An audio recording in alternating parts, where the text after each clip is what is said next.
Hello, my name is John Ailabouni. Thank you so much for tuning into this performance. Many thanks to Good Shepherd Lutheran Church in Decorah, Iowa for hosting this Lenten recital series, and thanks especially to Brooke Joyce and Emily Lower for all of their work to make this event possible. This recital features 4 new compositions that I wrote during the pandemic. The music reflects on some of our collective experiences as a society: loneliness in quarantine and self-isolation, as well as the state of democracy in the wake of the insurrection at the Capitol. Musically, these themes are fittingly tied together by variations on the blues and an exploration of the space between lament in response to life's difficulties and joy as an act of resistance. The blues is many things. The blues is an emotion. The blues is a compositional form and a musical style of expression, but it is also a history and a people, a cultural expression rooted in time and place. The blues originated on southern plantations in the 19th century. Its inventors were enslaved people, former enslaved persons and their descendants, including African American sharecroppers who sang as they toiled in the fields. It's generally accepted that the music evolved from African American spirituals, African chants, work songs, field hollers, rural fife and drum music, revivalist hymns, and country dance music. The blues grew up in the Mississippi Delta, just upriver from New Orleans, the birthplace of jazz. Blues and jazz have always influenced each other, and the styles continue to interact in countless ways today.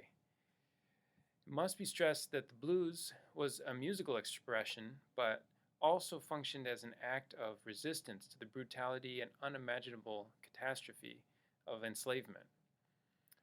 Saxophonist J.D. Allen has written about the blues, saying, "Blues are the root of the sound of black protest.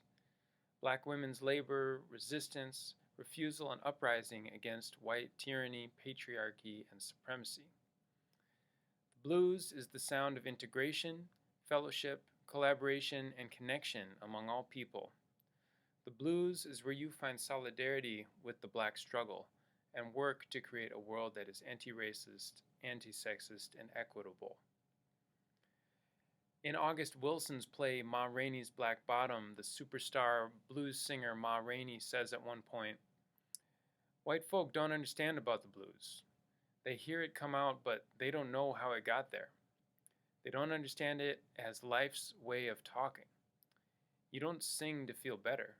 You sing because that's how you are understanding life. The blues help you get out of bed in the morning.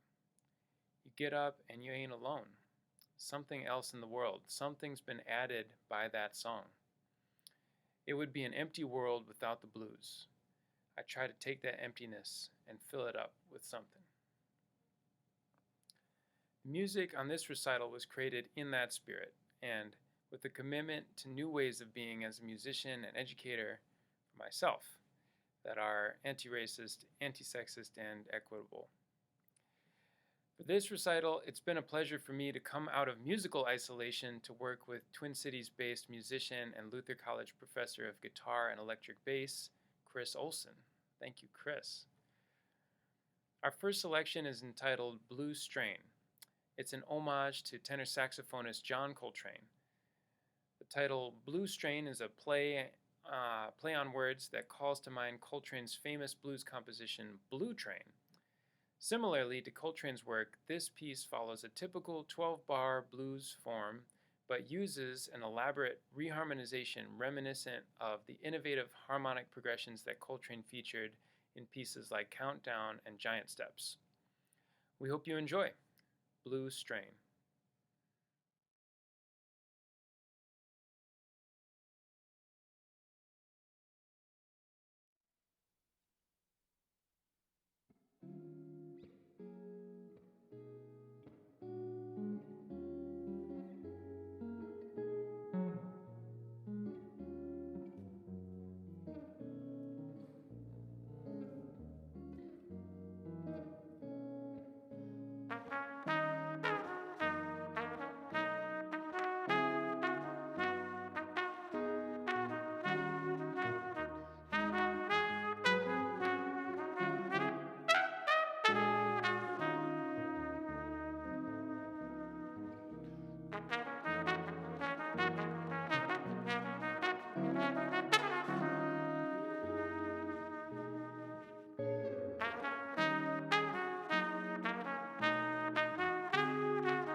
The next piece bears the dreary title Never Ending Blues, though I have a suspicion that listeners may identify with that feeling.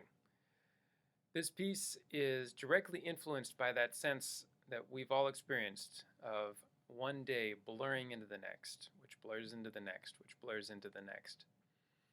The form is another simple 12-bar progression, but rather than always returning back to one home key for the duration of the piece, this progression modulates through all 12 keys. It does so in such a way that is almost undetectable unless you're listening for it.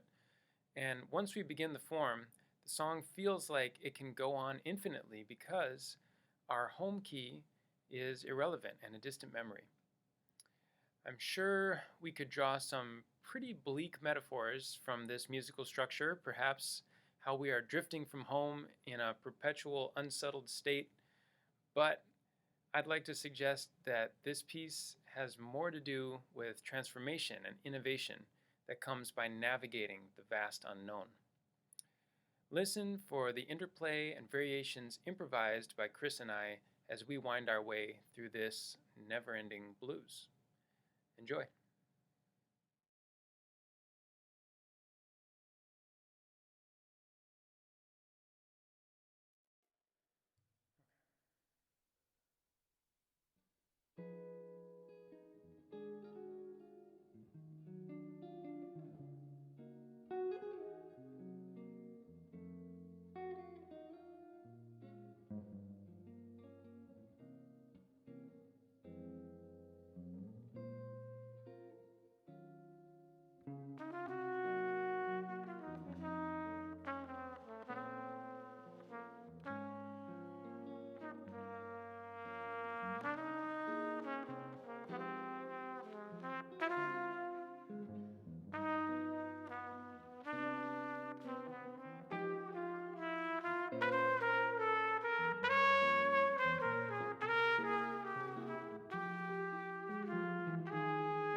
All the pieces on this program stem from a compositional practice in which I'll sit at the piano and improvise in a free way. Eventually, a motif will emerge, which I'll repeat and explore and build a structure and melody upon. Sometimes this results in long form works, and other times short cyclical progressions. This next piece surfaced as I was doing this compositional practice and also processing the news of the insurrection at the Capitol. I was struggling to absorb video images of the violence and to understand the intent to upend our democracy.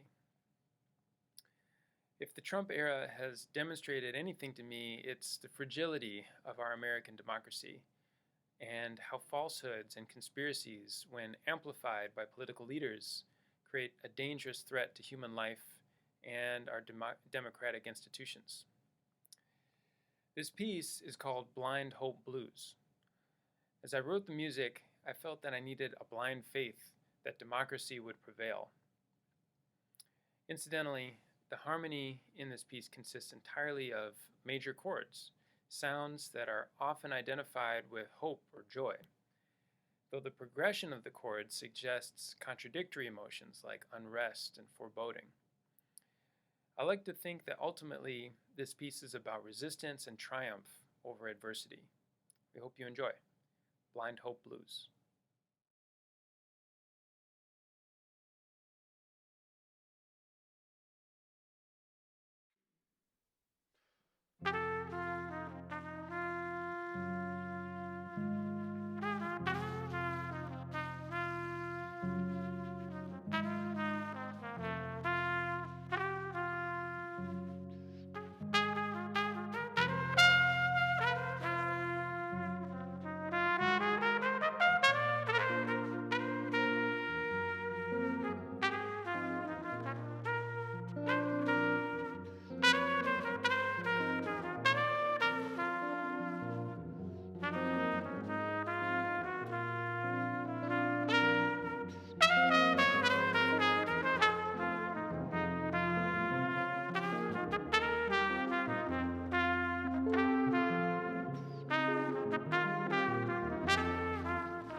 Our last selection is a piece I wrote inspired by Good Shepherd Lutheran Church, where I am a member.